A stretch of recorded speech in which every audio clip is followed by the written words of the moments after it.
माँ, पिताजी कब आएंगे? मेला शुरू होने वाला है। बस आते ही होंगे।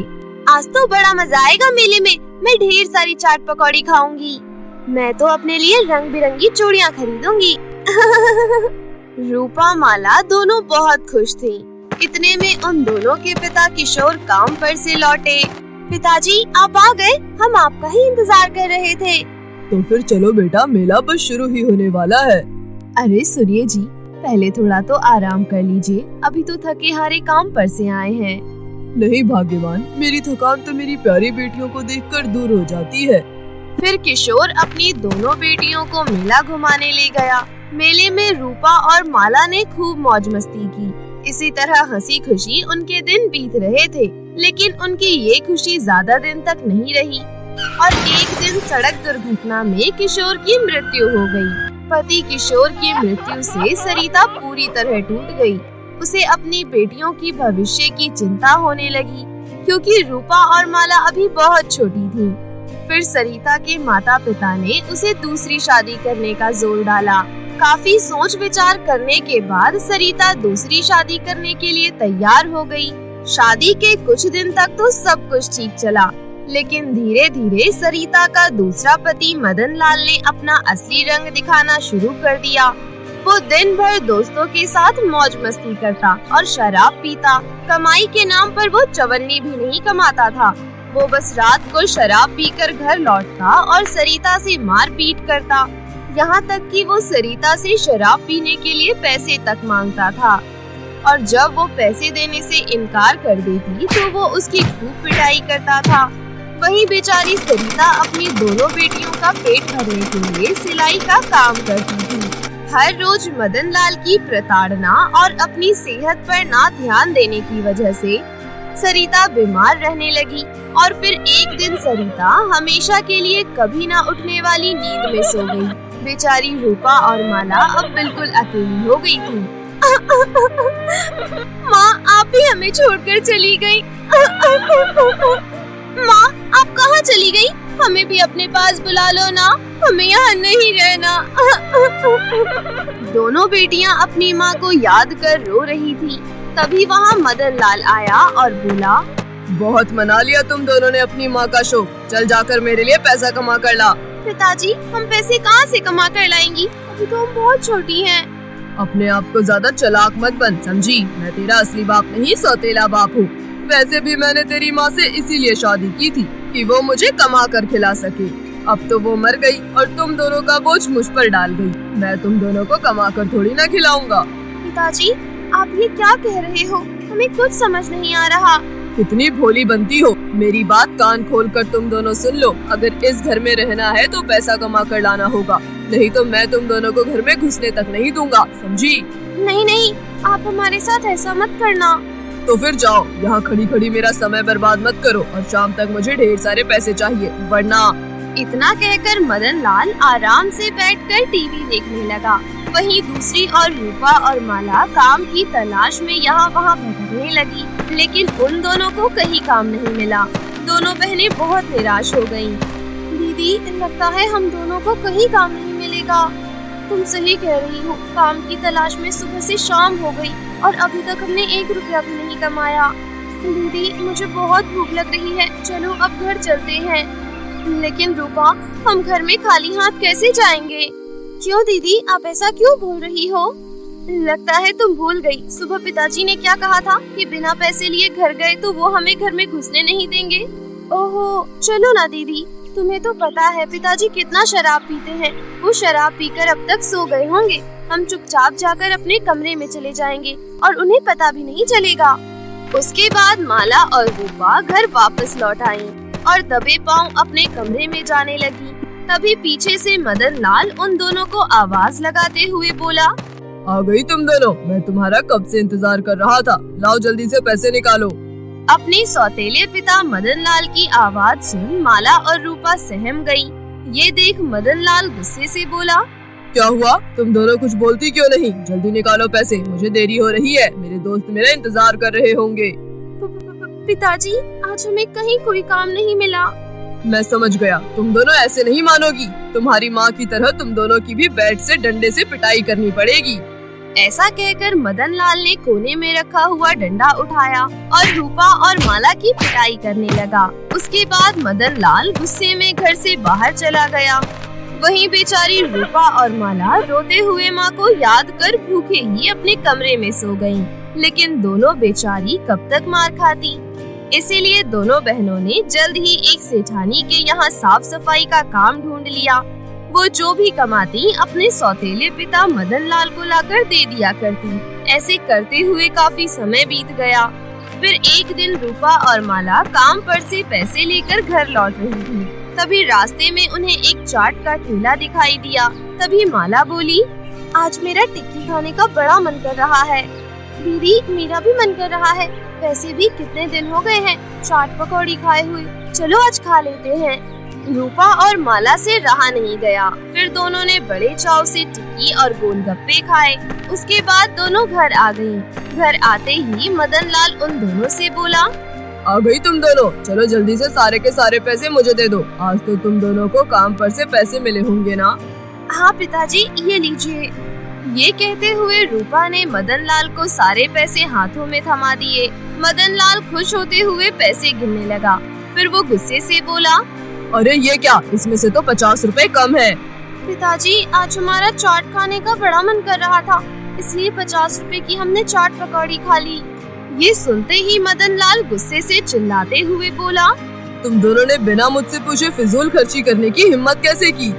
इतना कहकर मदन लाल दोनों की पिटाई करने लगा। फिर कुछ देर बाद हाथों में पैसे लिए शराब पीने मदन लाल घर से बाहर निकल गया। कुछ दिन ऐसे ही चलता रहा। फिर एक दिन मदन लाल पैसों के लालच में रूपा और माला को बेचने का प्लान बनाता है। एक दिन वो फोन पर किसी आदमी से बात कर रहा था। हाँ साहब, दोनों लड़कियाँ बहुत सुंदर हैं और मुझे उनके पूरे 25 लाख चाहिए। मैं एक भी पैसा कम नहीं लूँगा। मदन लाल की ये बात दोनों बहनों ने सुन ली। फिर वो चुपचाप अपने कमरे में गईं और आपस में बातें करने लगी। दीदी, अब क्या करेंगे? पिताजी तो बहुत बुरे हैं। पता नहीं रूपा, अब हमारा क्या होगा? काश माँ हमें छोड़कर नहीं गई होती। माँ, सुन रही हो ना? आपकी दोनों बेटियाँ आज बहुत बड़ी मुसीबत में हैं। हमें भी अपने पास बुला लो माँ, हमें अब और नहीं जीना। ये कहते हुए माला फूट फूट कर रोने लगी। तभी कमरे में चारों तरफ रोशनी फैल गई और उनकी स्वर्गवासी माँ सरिता की आत्मा वहाँ प्रकट हो गई। चुप हो जाओ बेटी, रोने से समस्या का हल नहीं होगा। तुम दोनों को मिलकर दुष्ट मदन लाल को सबक सिखाना होगा। मैं वापस तो नहीं आ सकती, पर मैं तुम्हारी मदद जरूर कर सकती हूँ। पर कैसे माँ? मैं तुम्हें अपने 2 जादुई लहंगे देती हूँ। ये कहते हुए सरिता ने 2 जादुई लहंगे प्रकट किए। बेटी, इन जादुई लहंगे की मदद से तुम मदन लाल को सबक सिखा सकती हो। ये लहंगे तुम्हारी हर इच्छा पूरी करेंगे। अच्छा, अब मेरा जाने का समय हो गया है। मेरा आशीर्वाद सदा तुम्हारे साथ रहेगा, मेरी प्यारी बच्चियों। इतना कहकर सरिता की आत्मा गायब हो गई। तभी उनके घर में एक आदमी आया और मदन लाल से बोला, मदन लाल, कहाँ है तेरी दोनों बेटियाँ? अरे साहब, आप आ गए। चलो मैं आपको दोनों से मिलवाता हूँ। मदन लाल और उस आदमी की बात रूपा और माला ने सुन ली। दीदी, अब हम क्या करें? वो आदमी तो आ गया। डर क्यों रही है? हमारे पास माँ का दिया हुआ जादुई लहंगा जो है, हम जल्दी से इस लहंगे का इस्तेमाल करते हैं। ये जादुई लहंगे हमें गायब कर दो। माला के इतना कहते ही जादुई लहंगे ने अपना जादू दिखाया और दोनों को गायब कर दिया। फिर जब मदन लाल और वो आदमी उनके कमरे में दाखिल हुआ, लेकिन उन दोनों को वहाँ ना देखकर मदन लाल बोला, अरे दोनों कमबख्त कहाँ गई? अभी तो यही थी। मेरा समय बर्बाद करने के लिए मुझे यहाँ बुलाया था। जल्दी बता, लड़कियाँ कहाँ है? मैं सच कह रहा हूँ साहब, दोनों अभी यही थी। रुको, मैं अभी देखता हूँ। तभी अदृश्य होकर रूपा मौके का फायदा उठाकर डंडे से दोनों की पिटाई करने लगी। अरे नहीं, हमें कौन मार रहा है? बचाओ हमें। मदन लाल, लगता है तेरे घर में किसी भूत कस आया है। मैंने बहुत बड़ी गलती कर दी कि तेरे घर आ गया। इतने में माला पुलिस को फोन कर सारी बात बताती है। फिर दूसरी ओर रूपा ने डंडे से दोनों को पीटना जारी रखा। कौन है यहाँ? सामने आओ। ये सब तेरी वजह से हो रहा है मदन लाल। हे राम, मर गया रे। फिर कुछ ही देर में पुलिस भी वहाँ आ पहुँची। पुलिस के आते ही माला जादुई लहंगे से बोली, हे जादुई लहंगे, हमें वापस पहले जैसा कर दो। माला के इतना कहते ही वो दोनों वापस दिखाई देने लगी। फिर माला और रूपा सारी बात पुलिस को बताती हैं। पुलिस मदन लाल और उस आदमी के खिलाफ कठोर एक्शन लेते हैं, जिससे दोनों को उम्र भर की कैद हो जाती है। उसके बाद दोनों बहनें अपने अपने जादुई लहंगे के सहारे अपनी जिंदगी खुशी खुशी जीने लगती हैं। समुद्र किनारे बसे मुंबई शहर के एक आलीशान घर में दो बहनें रंगोली और दीपा अपने माता पिता के साथ हंसी खुशी रहती थी। उनके पिता मुकेश कुमार एक बहुत बड़े बिजनेसमैन थे और माँ सुगंधा हाउसवाइफ थी। उनके पास किसी चीज की कोई कमी नहीं थी। खुशियों से भरी उनकी जिंदगी बीत रही थी, लेकिन अचानक उनकी खुशियों को किसी की नजर लग गई। एक दिन शॉपिंग करके लौटते समय सुगंधा की एक सड़क दुर्घटना में मृत्यु हो गई। अचानक इस तरह माँ सुगंधा की मृत्यु से दोनों मासूम बहनें रंगोली और दीपा अक्सर रोती रहती। वहीं उनके पिता मुकेश भी अपनी पत्नी की अकस्मात मृत्यु से अंदर ही अंदर काफी टूट गए। लेकिन अपनी दोनों बेटियों की खातिर उन्होंने अपने आप को जैसे तैसे संभाला। अब मुकेश के ऊपर दोनों बेटियों की सारी जिम्मेदारी आ गई, लेकिन उसे घर और बिजनेस एक साथ संभालना बहुत मुश्किल हो रहा था। वो अक्सर अपनी स्वर्गवासी पत्नी सुगंधा की याद और घर की चिंता में शराब पीने लगा।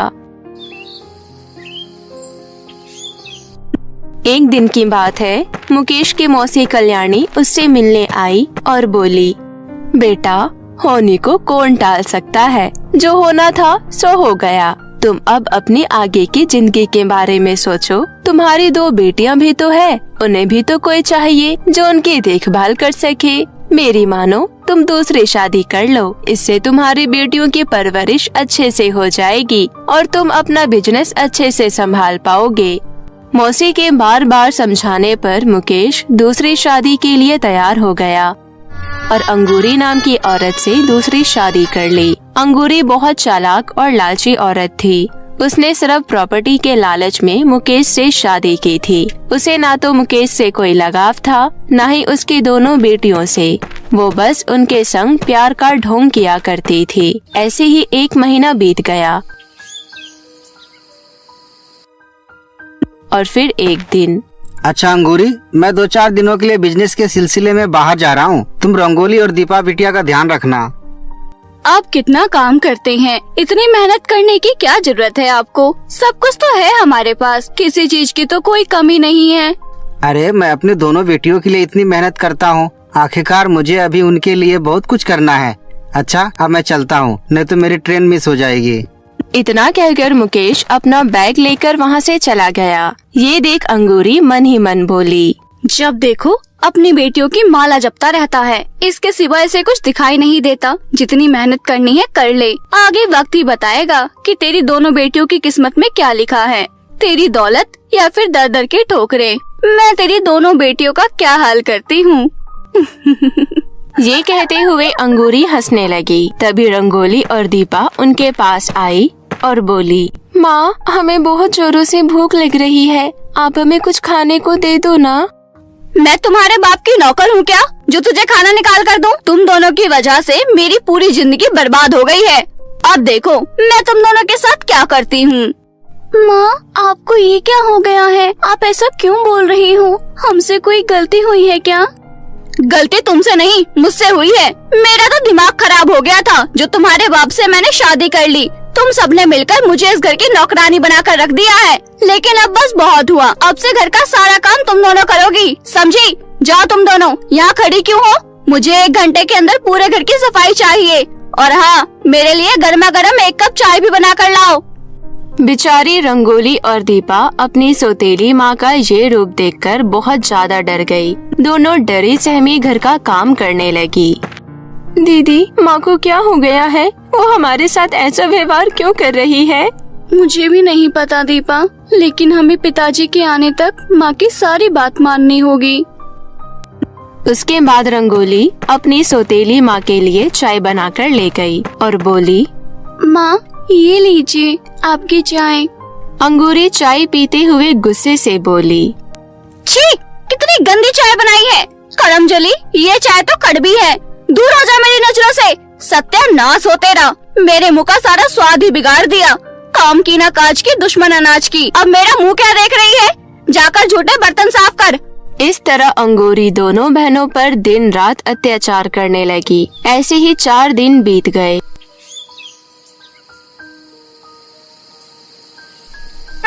और मुकेश भी अब घर वापस लौट आया और अपने दोनों बेटियों को नौकरानी की तरह घर का काम करते देख गुस्से से लाल होते हुए बोला, अंगूरी, कहाँ हो तुम? जल्दी बाहर आओ। क्या हुआ? क्यों गला फाड़ कर चिल्ला रहे हो? तुम्हारी हिम्मत कैसे हुई मेरे दोनों बच्चियों से घर का काम करवाने की? तुम अभी इसी वक्त मेरे घर से निकल जाओ। मैं तुम्हारी शक्ल नहीं देखना चाहता। आवाज नीचे करके बात करो। कहीं ऐसा ना हो मुझे तुम तीनों को धक्के मारकर घर से बाहर निकालना पड़े। ये बात सुन मुकेश गुस्से से जैसे ही थप्पड़ मारने अंगूरी की तरफ बढ़ा, तभी अंगूरी मुकेश का हाथ पकड़ते हुए बोली, मुझ पर हाथ उठाने की हिम्मत मत करना। पहले मैंने सोचा मैं तुम्हें इस घर में रहने दूं, लेकिन अब तुम लोगों की इस घर में कोई जगह नहीं है। निकल जाओ यहाँ से अभी के अभी। लगता है तुम्हारा दिमाग खराब हो गया है। ये घर मेरा है। ये घर और प्रॉपर्टी पहले तुम्हारी थी, अब सब कुछ मेरा हो चुका है। तुमने बाहर जाने से एक दिन पहले नशे की हालत में अपनी सारी प्रॉपर्टी मेरे नाम कर दी थी। अब तुम लोग यहाँ से जाते हो या मैं चौकीदार को बुलाकर तुम्हें धक्के मारकर यहाँ से बाहर निकालूं? इतना बड़ा धोखा? फेरेबी औरत, तूने मेरे नशे की हालत का फायदा उठाकर धोखे से सारी प्रॉपर्टी अपने नाम कर ली। मैं तुझे जिंदा नहीं छोड़ूंगा। ये कहते हुए मुकेश गुस्से से अंगूरी की तरफ बढ़ा। तभी अंगूरी ने जोर से धक्का देकर मुकेश को जमीन पर गिरा दिया। ये देख रंगोली और दीपा अपने पिता को संभालते हुए बोली, पिताजी आप ठीक तो है ना? आपको कहीं चोट तो नहीं लगी? मैं ठीक हूँ बिटिया, चलो यहाँ से चलते हैं और कहीं और रहने की कोई जगह ढूंढते हैं। इतना कहकर मुकेश अपनी दोनों बेटियों के संग यहाँ वहाँ भटकने लगा। लेकिन मुकेश घर और प्रॉपर्टी छिन जाने का सदमा बर्दाश्त नहीं कर पाया और अचानक चलते चलते उसे दिल का दौरा पड़ा और मौके पर ही उसकी मौत हो गई। अब दोनों बहनें अनाथ हो गई और दर दर की ठोकरें खाने लगी। भगवान जी, आपने हमारी माँ को अपने पास क्यों बुलाया? ना ही आप उन्हें बुलाते, ना ही सौतेली माँ आती और ना ही हमारी ये हालत होती। और तो और पिताजी को भी आपने हमसे छीन लिया। हमारे पास रहने के लिए भी कोई जगह नहीं है। हम कहाँ जाएंगे? किसके सहारे रहेंगे? जैसे आपने हमारे माता पिता को अपने पास बुला लिया, वैसे ही हमें भी अपने पास बुला लो। ये कहते हुए रंगोली अपनी छोटी बहन दीपा के साथ घने जंगल के अंदर बढ़ती ही जा रही थी। तभी रास्ते में उन्हें एक सीढ़ी दिखाई दी। ये देख रंगोली बोली, अरे बीच में ये सीढ़ी कहाँ से आ गई? आगे जाने का तो रास्ता ही नहीं है। लगता है हमें इसी सीढ़ी के ऊपर चढ़कर जाना होगा। नहीं दीदी, मुझे बहुत डर लग रहा है। हमें इस सीढ़ी के ऊपर नहीं चढ़ना चाहिए। पहले ही हमारे साथ इतना बुरा हो चुका है, अब इससे ज्यादा बुरा क्या होगा? डरो नहीं, मैं हूँ ना तेरे साथ, चलो मेरे साथ। इतना कहकर रंगोली अपनी बहन दीपा के संग उन सीढ़ियों पर चढ़ने लगी और चढ़ते चढ़ते वो दोनों बादलों की दुनिया में पहुंच गई। तभी उन्हें वहाँ 3 जादुई फ्रॉक घर दिखाई दिए, जिसे देख दीपा हैरानी से बोली, अरे दीदी देखो, यहाँ तो 3 फ्रॉक घर है। मुझे तो अपनी आंखों पर विश्वास नहीं हो रहा, पर दिखने में कितने सुंदर लग रहे हैं ना। तभी पहले जादुई फ्रॉक घर से आवाज आई, रंगोली और दीपा, तुम जल्दी से मेरे घर में आ जाओ। तुम्हें यहाँ बहुत सारा पैसा मिलेगा, जिससे तुम अपनी पूरी जिंदगी अच्छे से गुजार सकती हो। इतने में दूसरे जादुई फ्रॉक घर में से आवाज आई, नहीं नहीं दीपा और रंगोली, तुम इसकी बातों में बिल्कुल मत आना। तुम मेरे घर में आओ, मैं तुम्हें ढेर सारे सोने चांदी और हीरे जवाहरात दूंगी, जिसे पाकर तुम अपनी जिंदगी एक महारानी की तरह जी सकती हो। सोच क्या रही हो, जल्दी आओ। फिर तीसरे जादुई फ्रॉक घर में से आवाज आई, रंगोली और दीपा, तुम्हें मेरे घर में तो कुछ नहीं मिलेगा, पर यहाँ पर एक बूढ़ी अम्मा रहती हैं, जो बरसों से बहुत बीमार है और वो ऐसे इंसान का इंतजार कर रही है जो उनकी सेवा कर सके। तो तुम मेरे घर में आ जाओ ना और बूढ़ी अम्मा की मदद करो। तीनों जादुई फ्रॉक घर की बात सुन दोनों बहनें सोच में पड़ गई। फिर बोली, ये जादुई तीसरे फ्रॉक घर, मैं आपके घर में आना चाहती हूँ क्योंकि उन बूढ़ी अम्मा को हमारी जरूरत है और माँ से बढ़कर सोना चांदी हीरे जवाहरात का कोई मूल नहीं, इसलिए हम आपके घर में आएंगे और बूढ़ी अम्मा की सेवा करेंगे। इतना कहकर रंगोली और दीपा खुशी खुशी जादुई तीसरे फ्रॉक घर में चली गई। घर के अंदर कदम रखते ही दोनों बहनें चौंक गई क्योंकि घर ढेर सारे रुपए, सोना चांदी, हीरे जेवरात से भरा हुआ था। ये देख रंगोली बोली, हे जादुई फ्रॉक घर, आपने तो कहा था यहाँ सिर्फ एक बूढ़ी अम्मा रहती है, लेकिन यहाँ तो सोना चांदी हीरे जवाहरात है, पर बूढ़ी अम्मा कहीं दिखाई नहीं दे रही। आप उन्हें बुला दीजिए ना, हम उनकी सेवा करेंगे। आप देखना, हम उनकी इतनी अच्छी सेवा करेंगे वो बिल्कुल ठीक हो जाएंगी। तभी वहाँ पर एक परी प्रकट हुई और बोली, ये तीनों जादुई फ्रॉक घर मेरे हैं। ये तुम्हारी परीक्षा ले रहे थे और तुम परीक्षा में सफल रही। तुम इसे अपने साथ ले जाओ। ये जादुई फ्रॉक का घर अब से तुम्हारा हुआ।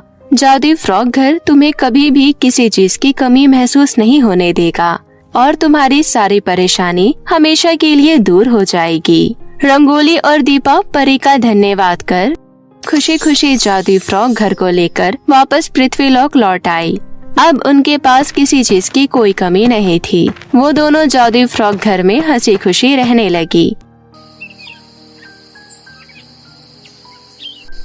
ऐसे ही कुछ दिन बाद रंगोली और दीपा अपनी कार से उतरकर जूस पी रहे थे। तभी उसी रास्ते से जा रही अंगूरी ने उन्हें देख लिया। अरे ये दोनों मनुष्य यहाँ क्या कर रही हैं? और इनके पास इतनी बड़ी कार, महंगे महंगे कपड़े आए कहाँ से? आखिर इतने सारे पैसे इनके पास आए कहाँ से? मुझे पता तो लगाना पड़ेगा। इसके बाद अंगूरी उनका पीछा करने लगी और उन दोनों बहनों को जादुई फ्रॉक घर के अंदर जाते हुए देख लिया। फिर चोरी छिपे खिड़की से अंदर झांकने लगी। तभी रंगोली जादुई फ्रॉक घर से बोली, हे जादुई फ्रॉक घर, आज हम बाहर घूमने गए थे तो हमने देखा हमारे जैसे लाचार और अनाथ बच्चे सड़कों पर भीख मांग रहे थे। हमें उनकी मदद करने के लिए कुछ पैसे चाहिए। रंगोली के इतना कहते ही जादुई फ्रॉक घर से ढेर सारे पैसे निकलने लगे। खिड़की से ये सब देख रही अंगूरी का मुंह खुला का खुला रह गया। अच्छा, तो ये सब इस जादुई फ्रॉक घर का कमाल है। इस जादुई फ्रॉक घर को मुझे अपने कब्जे में करना होगा, फिर मैं दुनिया की सबसे अमीर औरत बन जाऊंगी। फिर कुछ देर बाद रंगोली और दीपा के बाहर जाते ही अंगूरी ने जैसे ही उस जादुई फ्रॉक घर के अंदर कदम रखने की कोशिश की, तब जादुई फ्रॉक घर ने अपनी शक्ति से अंगूरी को बंदरिया बना दिया और वो सदा के लिए जंगलों में भटकने के लिए मजबूर हो गई। इस तरह अंगूरी को उसके लालच और करने का फल मिल गया। वहीं दूसरी ओर रंगोली और दीपा हंसी खुशी जादुई फ्रॉक घर में अपना जीवन बिताने लगी। जादुई बालों की नदी। हेलो दोस्तों, कैसे हैं आप सब? आज जो मैं आपको कहानी सुनाने वाली हूँ वो कहानी है जादुई बालों की नदी की। तो आइए दोस्तों कहानी सुनते हैं। बहुत समय पहले की बात है। जयपुर शहर में खुशी अपने माता पिता के साथ रहती थी। खुशी अपने शहर में एक ब्यूटी पार्लर में काम किया करती थी। खुशी बचपन से ही बहुत गरीब थी, लेकिन वो दिखने में बहुत सुंदर थी। लेकिन उसके सर पर बहुत कम बाल थे। कुछ महीने पहले खुशी ने गलत तेल लगा लिया था, जिसकी वजह से उसके बाल झड़ने लगे। धीरे धीरे बहुत सारे बाल झड़ने लगे। खुशी को ब्यूटी पार्लर में बहुत कम पैसे मिला करते थे। खुशी अपने घर से पैदल ही ब्यूटी पार्लर जाया करती थी, क्योंकि उसके पास किराए के पैसे नहीं होते थे। खुशी की मालकिन को ये बात मालूम थी, लेकिन वो खुशी के ऊपर जरा भी रहम नहीं किया करती थी और वो खुशी से पूरा दिन ब्यूटी पार्लर में काम करवाती रहती थी। एक दिन खुशी अपने घर जा रही होती है, तभी रास्ते में उसकी एक सहेली प्रीति मिलती है। खुशी को देखते ही वो कहती है, अरे खुशी, तुम तो मुझे कितने सालों बाद मिली हो। तुम क्या कर रही हो आजकल? कुछ नहीं, मैं यहीं पास में ही एक ब्यूटी पार्लर की दुकान में काम करती हूँ। अगर तुम्हें कुछ भी करवाना हो तो तुम वहाँ आ सकती हो। मैं अपनी मालकिन से कहकर तुम्हें डिस्काउंट भी दिलवा दूंगी। अच्छा ठीक है खुशी, मैं जरूर आऊंगी। अच्छा खुशी, मुझे तुमसे कुछ कहना है। वो दरअसल आज मेरे घर पर पार्टी है, तो मैंने अपने सभी सहेलियों को बुलाया है, तो तुम भी जरूर आना, ठीक है? Okay bye. खुशी की दोस्त प्रीति उसे अपने घर का पता देकर और अपने रास्ते की ओर चली जाती है। शाम होते ही खुशी अपनी दोस्त की पार्टी में चली जाती है। खुशी बहुत गरीब थी, इसलिए उसके पास सुंदर सुंदर कपड़े पहनने के लिए नहीं थे। वहाँ पार्टी में सभी लड़कियों ने सुंदर सुंदर चमकीली और चमकदार ड्रेस पहन रखी थी। खुशी को इस तरह पार्टी में देख सभी लोग उसे हैरानी से देखने लगते हैं। तभी पार्टी में आई एक लड़की कहती है, अरे लगता है पार्टी में कोई भिखारन खाना मांगने के लिए आ गई है, लेकिन ये बिना पूछे घर के अंदर कैसे चली आई? इसे इसी समय घर से बाहर निकालो। तभी खुशी दुखी होते हुए बोली, नहीं नहीं, मैं कोई भी भिखारन नहीं हूँ, मैं तो प्रीति की दोस्त हूँ, उसने मुझे पार्टी में बुलाया है। ये सुनकर सभी लड़कियां जोर जोर से हंसने लगती है। तभी और लड़की हंसती हुई प्रीति से बोलती है, प्रीति, अगर तुझे इस पर इतनी ही दया आती है तो इसे कुछ पैसे ही दे देती। इस तरह हम रईसों के बीच इस भिखारन को बुलाकर तूने हमारी बेइज्जती की है। अब हम एक पल भी नहीं रुकने वाले। अब हम इस पार्टी से जा रहे हैं, समझी? अपनी बेइज्जती होता देख खुशी को बिल्कुल भी अच्छा नहीं लगता और वो उनके जाने से पहले खुद ही वहाँ से चली जाती है।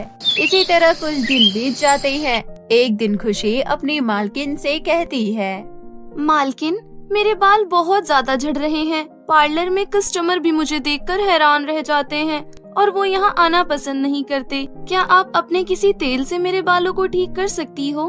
मैं धीरे धीरे करके आपके सभी पैसे चुका दूंगी। तभी मालकिन गुस्से से कहती है, अरे तू ये क्या कह रही है? तुझे मालूम भी है बालों में कितना पैसा लगता है? तुझे बालों की क्या जरूरत है? चल जा अपना काम कर। इतना बोलकर खुशी की मालकिन वहाँ से चली जाती है और इधर खुशी के सर पर से धीरे धीरे सारे बाल झड़ रहे थे। एक दिन खुशी के सारे बाल झड़ जाते हैं और खुशी के पास अपने बालों के इलाज के लिए पैसे भी नहीं थे। खुशी दुखी होकर बोलती है, अरे नहीं, अगर मैं ऐसी घर पर बैठी रही तो मेरी मालकिन मुझे काम से निकाल देगी। फिर खुशी अपने सर को कपड़े से ढककर ब्यूटी पार्लर जाती है। खुशी जब रास्ते से जा रही होती है कि तभी बाकी लड़कियां उसे देखकर उसका मजाक उड़ाने लगती है और उस पर हंसने लगती है। खुशी को बहुत बेइज्जती महसूस होती है और वो विचारों में खो जाती है और पत्थर से ठोकर लगकर वहीं पर गिर जाती है और उसे चोट लग जाती है। खुशी के पैर से खून निकल रहा था, लेकिन रोड पर आने जाने वाले लोग उसे देखकर अनदेखा कर रहे थे। खुशी वहीं पर बैठकर रोने लगती है। वहीं पर बादलों में नील परी घूम रही होती है। उसकी नजर खुशी पर पड़ती है और उसे खुशी पर बहुत दया आती है। उसके बाद नील परी खुशी के पास आती है और अपनी जादुई छड़ी की मदद से खुशी की चोट सही कर देती है। तभी खुशी बोलती है, आपका बहुत बहुत धन्यवाद परी जी, जो आपने मेरी मदद की। मुझे यहाँ से जाना चाहिए।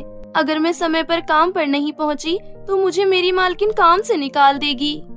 रुको खुशी, मैं तुम्हारी मदद करना चाहती हूँ। इतना कहकर नील परी खुशी को अपने साथ परीलोक ले जाती है।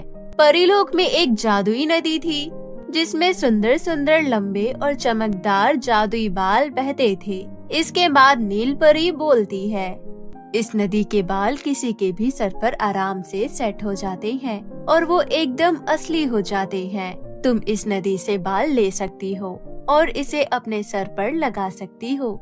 इसके बाद ये तुम्हारे सर पर सेट हो जाएंगे और बिल्कुल असली लगने लगेंगे। इसके बाद तुम्हें कोई भी नहीं चिढ़ाया करेगा और उसके बाद सभी लोग तुमसे दोस्ती करना चाहेंगे। इन बालों को लगाते ही तुम दुनिया की सबसे खूबसूरत लड़की में बदल जाओगी। और हाँ, ये कोई मामूली बाल नहीं है, ये जादुई नदी के जादुई बाल है। इन बालों से तुम कुछ भी मांग सकती हो। ये बाल तुम्हारी हमेशा मदद करेंगे। खुशी नील परी की बात सुनकर बहुत ही ज्यादा खुश हो जाती है और उस जादुई नदी से बाल ले लेती है। खुशी जैसे ही जादुई बाल अपने सर पर लगाती है, वो बहुत ही खूबसूरत लड़की में बदल जाती है। खुशी अपने आप को इतना खूबसूरत देखकर बहुत खुश होती है और परी का धन्यवाद करती है। अपने घर वापस आ जाती है और अब खुशी अपने जादुई बालों की वजह से वो अपना खुद का एक ब्यूटी पार्लर खोल लेती है। धीरे धीरे खुशी का ब्यूटी पार्लर बहुत अच्छे से चलने लगता है। उसके ब्यूटी पार्लर में कस्टमर की लाइन लग जाती है और वो देखते ही देखते बहुत ही ज्यादा अमीर हो जाती है और वो अपने माता पिता के साथ खुशी खुशी रहने लगती है। खुशी के पास किसी भी चीज की कोई कमी नहीं होती। एक दिन ये बात खुशी की मालकिन को पता चलती है, तभी वो हैरानी से कहती है, अरे ये खुशी की बच्ची इतनी जल्दी अमीर कैसे हो सकती है और पहले से ज्यादा ये इतनी सुंदर कैसे हो गई और इसके सर पर अचानक से इतने सुंदर बाल कहाँ से आ गए। मुझे पता लगाना होगा आखिर इसके पीछे राज क्या है। फिर एक दिन खुशी की मालकिन सब कुछ पता लगाने के लिए खुशी के घर जाती है। वो बाहर खिड़की से खुशी के घर में ताका झांकी करने लगती है। तभी खुशी की मालकिन को जादुई बालों के बारे में पता चल जाता है और वो खुशी के इन सुंदर बालों को चुराने की सोचती है। अच्छा, तो इसकी खूबसूरती का यह राज है। मुझे किसी भी तरह इन बालों को अपने पास रखना होगा। उसके बाद मैं भी खुशी की तरह अमीर हो जाऊंगी। मुझे कैसे भी करके इन जादुई बाल को चुराना होगा। उसके बाद खुशी की मालकिन रात होने का इंतजार करने लगती है और रात होते ही वो खुशी के कमरे में चोरी चुपके पहुंच जाती है। लेकिन जैसे ही वो खुशी के बालों को उठाने की कोशिश करती है, तभी वो बाल अपनी जादुई शक्तियों से उसकी खूब पिटाई करने लगता है। मालकिन रोती हुई बोलती है, अरे नहीं नहीं, मुझे बचाओ, ये बाल तो मेरे जान ही ले लेंगे। तभी जादुई बाल गुस्से से बोलता है, चुपचाप से यहाँ से चली जाओ वरना मैं तुम्हारी जान ले लूंगा। नहीं नहीं, मुझे कुछ मत करना, मैं यहाँ से जा रही हूँ। इतना बोलकर खुशी की मालकिन डरकर वहाँ से भाग जाती है। इस तरह खुशी की मालकिन को अपने किए पर पछतावा होता है और फिर उस दिन के बाद से वो किसी पर भी अत्याचार नहीं करती और सबसे अच्छे से बर्ताव करती है। और वहीं दूसरी तरफ खुशी अपने जादुई बाल के साथ अपना जीवन हंसी खुशी गुजारने लगती है।